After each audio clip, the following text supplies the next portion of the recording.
ඔන්න එකෝමත් එක කාලෙක බොහොම මහලු රජ කෙනෙක් හිටියා. මේ රජතුමාට දරුවන් හිටියේ නෑ. වයසින් වැඩි වෙනකොට මේ රජතුමා ඒක ගැන බොහොම කලකිරීමට පත් වුණා. ඒකට හේතුව තමයි තමන්ගෙන් පස්සේ මේ රාජධානියේ පාලනය බාර දෙන්න කෙනෙක් නැතිවීම. මේ රජතුමා දවසක් තමන්ගේ උපදේශක ස්වාමින් වහන්සේ හමුවට ගිහිල්ලා මේක ගැන කිව්වා. මෙතනදී මේ උපදේශක හාමුදුරුවෝ රජතුමාට මෙන්න මෙහෙම කිව්වා. රජතුමනි, ඔබේ රටේ ජනතාව අතරින් කෙනෙක් මේ සඳහා තෝරගන්න. එහෙම තෝරගන්න සුදුසු පුද්ගලයාට ඊළඟ පාලකයා වෙන්න පුළුවන් කියලා. රජතුමා එතනදී අහනවා, ස්වාමීනි, කොහොමද එහෙම එක්කෙනෙක්ව තෝරගන්නේ කියලා. මේ වෙලාවේ මේ උපදේශක හාමුදුරුවෝ රජතුමාගේ කනට කරලා යමක් සඳහන් කරනවා. රජතුමත් හිසවනලා ඒක පිළිගත්තා. ඊට පස්සේ රජතුමා කළේ වහාම තමන්ගේ රාජ සභාව කැඳවන එක. රාජ සභාව රැස් කරලා රජතුමා මෙන්න මෙහෙම කිව්වා. රට පුරාම අනබෙරයක් යවන්න. හෙට හිරු බැස යාමට කලින් මේ මාලිගාවට ළඟා වෙන ඕනම කෙනෙක්ට මේ රටේ සිංහාසනයේ උරුමකාරයා බවට පත් වෙන්න පුළුවන් කියලා. මේක අහපු ගමන් ඇමතිවරු පුදුම වුණා. ඇමතිවරු කිව්වා, ඉතින් රජතුමනි, මේක බොහොම ලේසි දෙයක් නේ. ඕන කෙනෙක්ට මේක කරන්න පුළුවන්. හැමෝම මේ රටේ රජ වෙන්න කියලා. ඒ වෙලාවේ රජතුමා hina වෙලා කිව්වා, ඔය පණිවිඩේ රට පුරා යවන්නකෝ. එහෙම හැමෝටම රජ වෙන්න බෑ. සුදුසු කෙනා විතරක් මගේ ළඟට එයි කියලා රජතුමා බොහොම විශ්වාසයෙන් කිව්වා. මේ නිවේදනය අනබෙර කරුවන්ගේ මාර්ගයෙන් රට පුරා ගියා. ඊළඟ දවසේ උදෑසන දහස් ගණනක් මිනිස්සු රජවීමේ සිහිනයත් එක්ක රජමාලිගාව පැත්තට ඇවිදගෙන එන්න පටන් ගත්තා. මේ හැමෝගෙම සිහිනය වුණේ රටේ රජ වෙන්න. හැබැයි මේ වෙලාවේ රජතුමා ඊටාම රහසින් අමුතු වැඩක් කරලායි තිබුණේ. ඒ තමයි රජමාලිගාව වටේට දැවැන්ත රාජකීය පොලක් හදලා තිබුණා. මේ රජමාලිගාවේ ප්‍රදේශයට ඇතුල් වෙන දොරටුව ගාව බොහොම රසවත් ආහාර පානවල සුවඳ විහිදුණා. රාජකීය සූපවේදීන් කටට කෙල උනන විදිහේ කෑම හදන්න පටන් ගත්තා. කෑම වර්ග දුසින් ගණන් එතන තිබුණා. ප්‍රණීත ආහාර, දුර්ලභ පළතුරු, රසමරස කෑම, මේ හැම දෙයක්ම නොමිලේම ජනතාවට කන්න ලැබුණා. මේ වගේ රස කෑම එකක් මිනිස්සු මීට කලින් කොහෙන්වත් කාලා තිබුණේ නැහැ. බොහෝ දෙනෙක්ට අර රජ වෙන්න යන ගමන අමතක වෙන තරම් රසක් මේ කෑමවල තිබුණා. මොකද රජ වෙනවට වඩා මේ වෙලාවේ මේ කෑම ටික කන එක හොඳයි කියලා බොහෝ දෙනෙක්ට හිතෙන්න පටන් ගත්තා. ඒ නිසා අර රජ වෙන්න යන හීනේ අතෑරලා දාලා පිරිසක් මේ කෑම කලාපය ගාව නතර වෙලා කෑම කන්න පටන් ගත්තා. එකින් එක පිඟන් හිස් වෙන්න පටන් ගත්තා. රාජකීය ආහාරවල පෙළඹවීම කොයිතරම් ප්‍රබලද කියලා කියනවනම් මේ මිනිස්සුන්ට තමන්ට ආව කාරණේ පවා සම්පූර්ණයෙන් අමතක වෙලා ගියා. ටිකක් ඉදිරියට යනකොට දක්ෂ ගායක ගායිකාවන් නිතාමත් මధుර ගීත ගායනා කරන වේදිකාවක් හදලා තිබුණා. බොහෝ දෙනෙක් එතනට රැස් වෙලා මේ මියුරු ගීත අහන්න පටන් ගත්තා. තාලෙට නටන්න පටන් ගත්තා. ඔවුන් ඒ ගායනයන්ට වශී වුණා. ඒ ගායන වේදිකාවේ එහා පැත්තේ ඒ අසලම ලස්සන කාන්තාවන් නටන වේදිකාවක් හදලා තිබුණා. මිනිස්සුන්ට රජ වෙන සිහිනය අමතක වෙන කාන්තා ලාලිත්‍ය නර්තනයක් එතන තිබුණා. තවත් පිරිසක් ඒ නටන කාන්තාවන් ළඟ නතර වෙලා වශී වෙලා වගේ ඒක බලන්න පටන් ගත්තා. මේ නටන සින්දු කියන ප්‍රදේශ පහු කරගෙන රජමාලිගාව පැත්තට එනකොට ඊළඟට තිබුණේ උද්‍යෝගිමත් ක්‍රීඩා පැවැත්වෙන කලාපය. දුනුඊතල, මල්ලව පොර, අශ්ව තරඟ, සූදු ක්‍රීඩා හැම දෙයකින්ම මේ කලාපේ පිරීලා තිබුණා. ඒ විතරක් නෙමේ, බොහොම ත්‍රාසජනක ක්‍රීඩා පවා මේ කලාපේ සංවිධානය වෙලා තිබුණේ.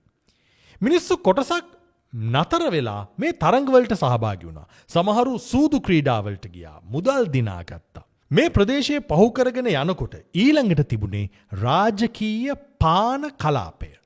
මත්පැන් වලට ප්‍රිය කරන කිසිම කෙනෙක්ට මේ කලාපය පසු කරන්න බැරි තරම් බීම වර්ග මෙතන හදලායි තිබුණේ. සමහරු මේ පාන වර්ග මීට කලින් කවදාවත් බීලා තිබුණේ නැහැ. රාජකීය පාන නිසා එකවරක් විතරක් බොනවා කියලා බොහෝ දෙනෙක් බොන්න පටන් ගත්තා. හැබැයි එහෙම බොන්න පටන් ගත්ත කාටවත් ඒක නතර කරගන්න බැරි වුණා. ඔවුන් සම්පූර්ණයෙන්ම වෙරි වෙනකම් බීලා එතනම ඇදගෙන වැටුණා. ඒ ආව අයට රජවීමේ සිහිනය එහෙම්මම අමතක වෙලා ගියා. මේ කලාපයේ පසු කලාට පස්සේ ඊළඟට තිබුණේ සුරූපී කාන්තාවන්ගේ පහස විඳීමට නොමිලේම අවස්ථාව ලැබෙන කලාපය. මේක ඇත්තටම විනෝද කඳවුරක්. ලස්සන කාන්තාවක් සමග මේ කඳවුරට තනියම ඇතුල් වෙන්න තරුණයන්ට අවස්ථාව ලැබුණා. බොහොමයක් මිනිස්සු තමන්ගේ ආශාව රාගයෙන් මුසපත් වෙන්න පටන් ගත්තා. මේ කඳවුර තුලට ගිය කවුරුවත් රෑ වෙනකන් මේ කඳවුරෙන් එළියට ආවේ නැහැ. හවස් වෙනකම්ම රජතුමා බලාගෙන හිටියා කවුරු හරි ඔහු අසලට එයි කියලා. දැන් ඉර බහින්නත් ටිකක් කිට්ටුයි. රජ වෙන්න ආව හැමෝම මේ රාජකීය පොලේ කුමන හෝ කලාපයක නතර වෙලා තමන්ගේ රජවීමේ සිහිනය අමතක කරලා දාලායි තිබුණේ. තමන්ගේ දුර්වලතාවයන්ට අනුව හසුවිය හැකි කලාප රජතුමා නිර්මාණය කරලා තිබුණා.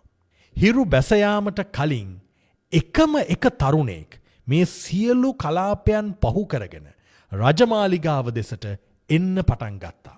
ඔහුටත් අර රසවත් ආහාරවල සුවඳ දැනුණා. ලස්සන සංගීතය, නැටුම්, ගැයුම් ඔහුත් දැක්කා. සූදු කලාප එහෙමත් ඔහු පසු කළා.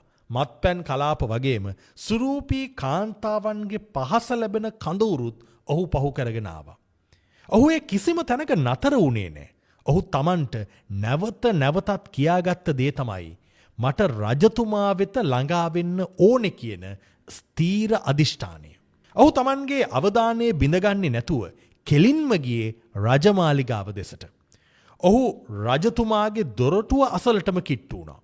රජමාලිගාවේ ආරක්ෂකයින් ඔහුව නතර කරන්න උත්සාහ කළා. ඔවුන් කිව්වා පස්සේ එන්න රජතුමා දැන් කාර්යබහුලයි. තව වෙලාවක කිව්වා රජතුමා විශේෂ මංගල්‍යයකට රජවාසලේ සහභාගී වෙලා ඉන්නේ කියලා. මුලින්ම රාජකීය පොලේ කැමති දෙයක් රස විඳින්න ඊට පස්සේ එන්න කියලාත් ආරක්ෂකයින් කිව්වා. ආරක්ෂකයින්ට උපදෙස් ලැබිලා තිබුණේ එහෙම කියන්න කියලා. ඒ අතර ආරක්ෂකයෙක් කිව්වා ඔයා පරක්කු වැඩි ගොඩ දෙනෙක් දැන් ඇවිල්ලා ඉන්නේ කියලා. මේ දේවල් කිව්වට මේ තරුණයව ආපසු හරවන්න ආරක්ෂකයින්ට බැරි වුණා. මේ තරුණයා අර ආරක්ෂකයින්ට ඇහෙන්න ආචාරශීලීව මෙහෙම කිව්වා. මගේ ඉලක්කය රජතුමාව මුණ ගැසීම. ඒක කාටවත් නතර කරන්න බෑ. ඔහු ආරක්ෂකයින් පසු කරගෙන මේ රජමාලිගාව ඇතුළටම ගියා. රජමාලිගාවට ඇතුල් වුණාට පස්සේ තමයි ඔහු දැක්කේ රජතුමා, මහඇමතිවරයා සහ උපදේශක හාමුදුරුවන් Taman එනතුරු බලාගෙන ඉන්නවා කියලා. රජතුමා කිව්වා ඔබ තමයි උගුලට අහු නොවුණු එකම තරුණයා. ඒ කියන්නේ ඔබ සිංහාසනයට සුදුසුයි කියලා. රජතුමා මේ තරුණයාව තමන්ගේ රාජධානියේ ඊළඟ අනුප්‍රාප්තිකය හැටියට ප්‍රකාශයට පත් කළා. ජීවිතේදිත් අපිට ඔය දේම සිද්ධ වෙනව නේද? ජීවිතේ ටිකක් විශාල ඉලක්කවලට යනකොට සමහර අවස්ථාවලදී අපිට බාධාවන් එනවා. අපිව විවිධ තැන්වල නතර වෙනවා. විවිධ ආශාවන් නිසා, විවිධ බාධක නිසා අපි අපේ ඉලක්කයට යන්නේ නැතුව නතර වෙච්ච අවස්ථා ඕන තරම් ඇති. සමහරක් විට ඒවා බොහොම සැනසුම්දායක අවස්ථා වෙන්න පුළුවන්. සමහරක් ඒවා සතුට දෙන අවස්ථා වෙන්න පුළුවන්. සමහරක් දේවල් බොහොම භයානක අවස්ථා. සමහරක් වෙලාවට අපි වටේ ඉන්න අයම අපිව නතර කරන්න උත්සාහ කරනවා වෙන්නත් පුළුවන්. ඒවා ඔබේ අවධානය වෙනතකට යවන්න කරන උත්සාහයන්.